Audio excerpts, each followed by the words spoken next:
Doctor صاحب وقفے سے قبل قائد اعظم کا جو ایک فیملی بانڈ تھا، بالکل ایسے اس حوالے سے قائد اعظم نے جو لائف میں ایک اپنی فیملی کے لیے مضبوط کردار ادا کیا، اس کی بات کر رہے تھے.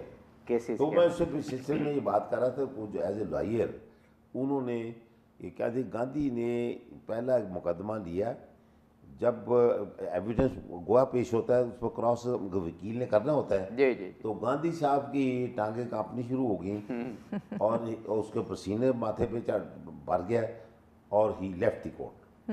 اچھا.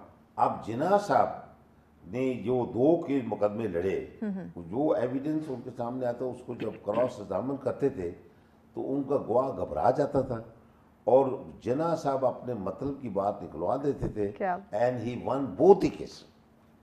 یہ جناح صاحب کا اس کو ٹریبیوٹ پیش کرتا ہے، یعنی اپنے ابتدائی کیسز ہی انہوں نے. اچھا، دوسری فیملی کی بات میں کر رہا تھا.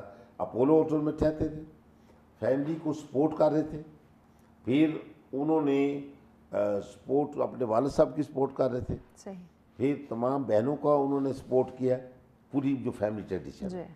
اور یہاں تک کہ یہ فاطمہ جناح جو سب سے چھوٹی تھی، اس کی جو ایجوکیشن ہے انہوں نے جو ڈینٹل کالج ہے کلکتہ وہاں بھیجا.